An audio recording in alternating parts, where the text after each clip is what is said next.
थारैनो दिनै बर' हारिनि थाखाय मोनसे जारिमिन सान 2 मार्च बे 2 मार्चआ जाहैबाय आलादा रायजो बड'लेण्ड डिमान्ड डे हिसाबै दुलाराय बर' फरायसा आफादा बेखौ 1987 इं मायथाइनिफ्रायनो फालिबोबाय थादों।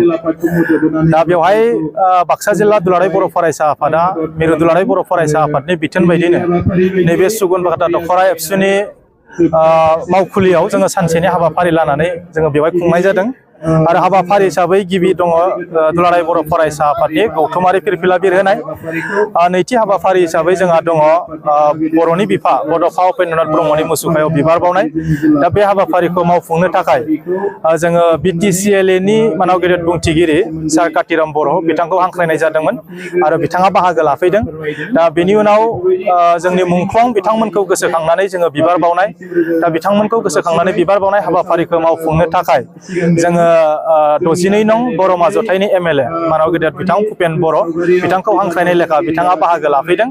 आरो जोङो नैबे हाबाफारियावनो जोङो मोनसेबाव गुबुन मोनसे हाबाफारि बिफां फुलि गायनाय नैबे हाबाफारिखौबो मावफुंनाय जादों। बे हाबाफारिखौ सुबनखाता गुदि बर' थुनलाइ आफादनि बारग' आफादगिरि आथिखालाव बोसोनगिरि बिथां महेश्वर बसुमतारिया मावफुंनाय जादों। दा थारैनो जोङो बुंनो नांगोन जे बर' माहारिनि दिनैनि साना मोनसे जारिमिनारि सान। आरो बे साननि थाखायनो 2 मार्चनिफ्राय जि बड'लेण्ड मुभमेन्ट जागायनानै फैयै फैयै दिनै जोङो 3 सुक्ति खालामफैबाय आरो मोनफ्रोमबो सुक्तिनि गेजेरजों मायबा मोनसे नङा मोनसे जोङो मोनबोनो हादों।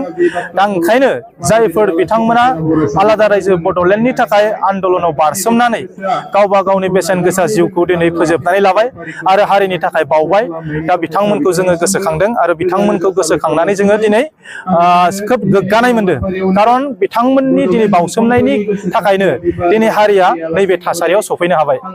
दा ओंखायनो मोनसे समाव दुलाराय बर' फरायसा आफादनि आफादगिरि बर'नि बिफा बड'फा उपेन्द्रनाथ ब्रह्मआ आफादगिरि जानानै 1987 इं मायथाइनि 2 मार्चनिफ्राय बिथाङानो बड'लेण्ड आन्दलनखौ जागायजेनग्रोदोंमोन।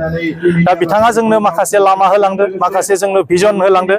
दा बिथांनि भिजन आरो आइडिअलजिखौनो लानानै दिनै जोङो थांनानै थानाय जिखिनि सुबुंफोर दङ जोङो दिनै मावगासिनो दङ आरो आसा खालामदो सानसे समाव जा सिमां बर' हारिया दङ बियो सानसेबाबो जाफुंगोन।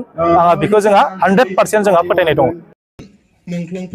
मुंख्लंफोरनि गोसोखांथियाव जे बिबार बावनाय हाबाफारि बेखौ मावफुंगिरि भारत बर' बिथांखौ हेफाजाब होफानो